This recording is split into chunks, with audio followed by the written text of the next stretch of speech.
All right, guys. So I finally got my new camera. I finally got a GoPro Hero 7. So I'm hoping that alleviates a lot of the issues with my shakiness of camera taking, and also some of the frame noise I had with my old camera. It was just a knockoff GoPro. So we're gonna do mail time kind of parts I've ordered for the week. Some of it's been here longer, but comp engineering drive shaft hoop, some high guard for my trans. I'm gonna run, I think 2 3/4 Dex 3, and then some low viscosity high guard with it. I've got a hot bar and a ground bar for the fuse panel that I've got to build, which I ordered a kit, but I'll end up having to add on to it. Relay block for also my fuse panel. I've got only one relay on my fuse panel, so I've got to run fan, fuel pumps, 2 fuel pumps, and then probably a starter relay. I've got this really nice, I guess I'll finish up with the wiring, but this is Kydex, which is like what they make out holsters out of. I plan on doing that as like the backing to my fuse panel. It's going to go in the glove box. And then lastly, I've got this low car dipstick, and it's got, see if I can do this with one hand. Apparently not. Okay. It's like almost like an air chuck. So this goes in your pan, and then you cinch it down, take the pan off, cinch this down, and it wedges this in like a, I don't know, kind of like a swedge lock, I guess. You tighten this up, expansion plug, that's what I was thinking of. And then it's like an air fitting in there. It's got those ball detents. So when you go to take your trans out, you can just unclip this, and it unclips your dipstick from it, so you don't have to pull the whole thing out. Obviously this is firewall mount. And then if you don't have clearance for a dipstick, you can just put this plug in it, which I don't think I'll use, but I'll keep in case I need to store it. And then also the top of the dipstick's the same way. It's same detent. So I wanted to show that before I put everything in it. I painted the underside of the car with some more PR15 last night. And I don't know what I'm going to work on today. Probably some chassis stuff. I've still got to finish weld this tub. There's a very little bit left. I've got to make the sheet metal crossover that goes in there. I don't have the sheet metal for that though, so I'm probably going to use aluminum for it. I've got to mount the tank when I get done finish welding this. I've got to pull the axle, paint it, finish weld it, or finish weld then paint, and then reinstall. So I've got a bunch of stuff to do. We'll see what we get done. I'll just walk you guys through it. So I'm going to go ahead and do a couple updates. Mostly on this car, I've just been doing some wiring. I've got the plug wires on and measured out. I've got the dipstick back here. It's a low car push lock style. I've got that mounted to the old fan motor. So you can see it's got new plug wires on it for the typical LS with the sleeves down below. This one gets kind of close to the wastegate. I've got my wastegate, or I've got my turbo brace on. I've got to wrap this, and I have to move this sensor, which is at kind of a messed up angle. So what I'm going to do with that is cut like a rectangle out and then flip it, and then hopefully it'll be, you know, kind of welded. They say 10 degrees. I'm going to do that soon. don't know if I'll get it on camera. I've got this side done. These are G6 wires. Really anything with a 3.5 GM V6. They have 2 wires that are shorter, so I ordered 2 kits. They're $20 a piece. They're super cheap wires, $20 for a set. So I've got 2 wires here out of one kit, 2 wires out of the other kit. They're wrapped in those sleeves again.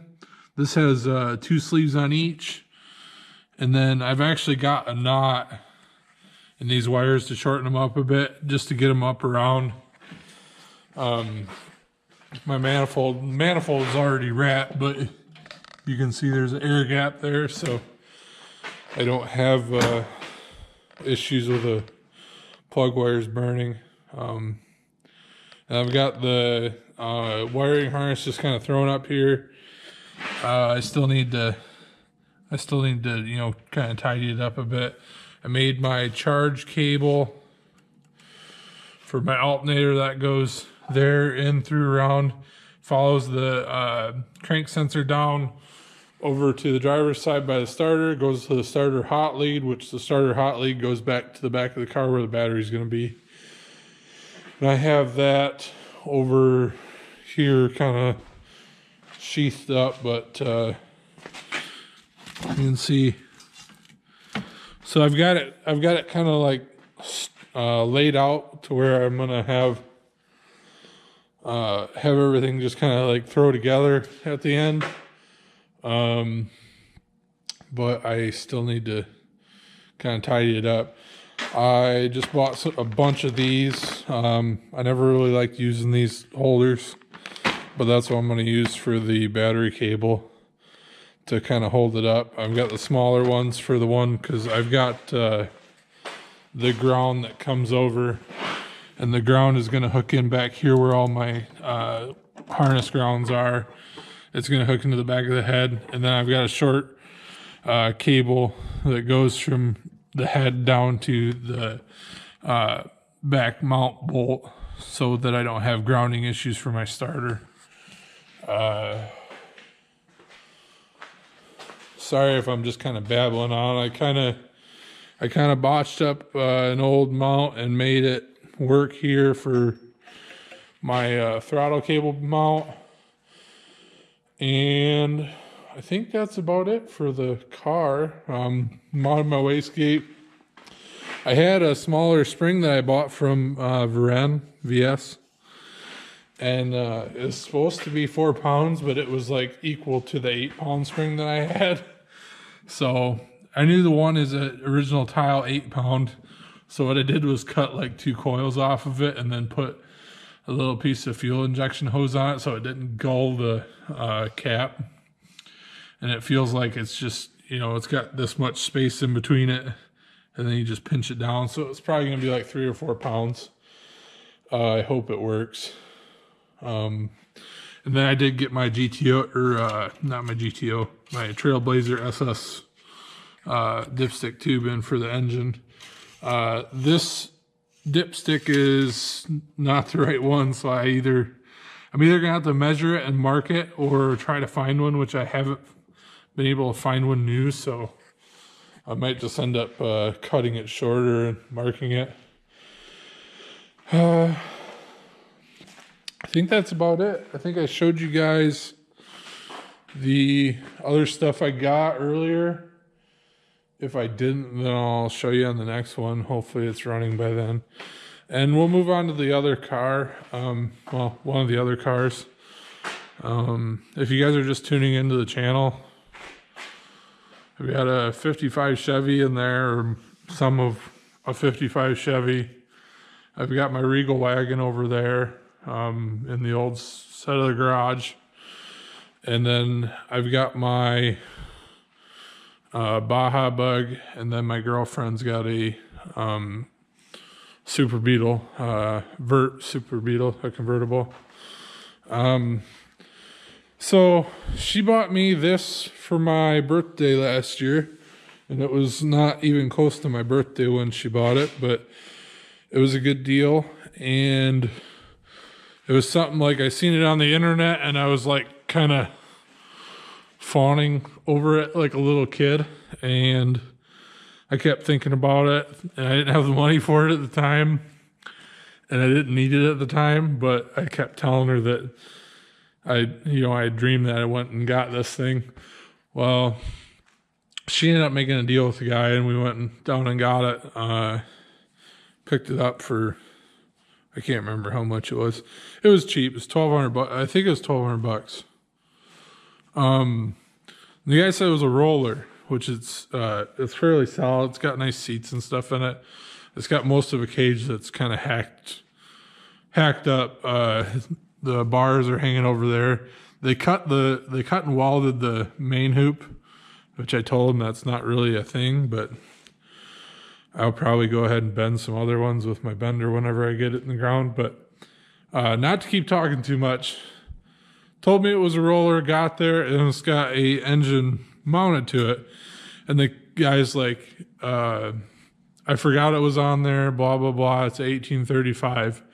And it was blown up the last time out. And I was like, so do you want your core off of it? And he said, no. And so I thought, oh, all right, well, maybe blown up is just rings or something. Well, we went ahead, hooked it up to 12 volt and rolled it over. And it had 20 pounds less compression on this side, driver's side rear cylinder. I don't know how they're numbered on a flat four, but it was like, I think they were like 160 and that one was 140. So I don't feel like messing with this thing. They're pretty easy to pull the engine on. So I yanked the engine off of it 2 days ago. You can see there's, no engine in it. Yanked the engine off there and took it to the guy's. There's a guy that works on just only air-cooled stuff. So I took this engine up there. He's got a run stand. And I'm like, hey, man, I don't know what's wrong with this. I was told it was blown up. Can you try to start it? So about 10 minutes in, he's got it sparking. He had to shave the points and stuff. To get it to spark, we had to turn the advance on the distributor a little bit. He gets it running, runs for 10 seconds and starts hammering. So he's telling me $1,600 to make it right, go through it, rebuild it. I don't want to spend that amount of money on this thing, on this engine here. I don't really care about spending money on the bug, but I told him I was, had plans to do a liquid cooled swap. Particularly that engine over there in the trans that's been sitting here for a long time. This is a F22 Honda engine, single overhead cam, and then that is a Volkswagen Passat trans axle and a 5-speed. So I plan to mate those two together and run it in the bug. I was kind of hoping that this had a simple fix on the engine so I could kind of tool it around this summer, but that is not the case. So there's a swap meet, and I'm going to look for, that's not creepy at all. Sorry, so my power just died out of random. It's not even storming at all, so I don't know what the deal is with that, but that was pretty nice walk out of a pitch black barn. Yeah, where was I? Anyways, engine junk. Don't have an adapter plate. Gonna go to a swap meet and look for a bus trans.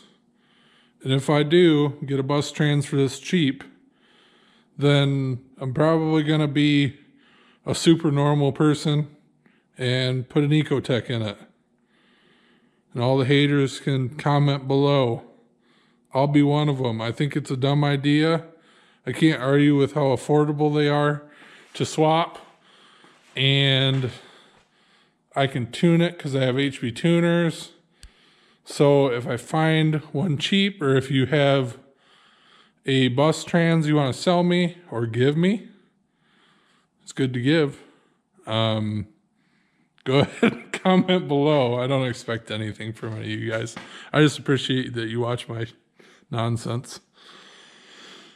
And to end this off, the guy that won the drawing for the notch plates for the G-body has not contacted me at all. So there's a good chance that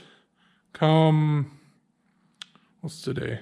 Come Saturday, if he hasn't claimed them, I'm going to get a hold of somebody that's going to reply so that they can go to use. I'm not going to wait. I posted in the video, I'll give them a week. How much faith I have in that is, if they don't get a hold of me in the first couple days, it seems like they probably don't watch the channel. They just came to get free parts and then forgot about it. So I don't want to badmouth you, Glenn. I think it was Glenn. I hope you do watch the channel. If not, please get a hold of me. Either way, I'd love to send them to you, but I don't want to keep hanging on to them and not have them go to use. So they're sitting here on my bar stool in my filthy garage. Please get a hold of me. And with that, I'm going to call it a night. Thank you all for watching.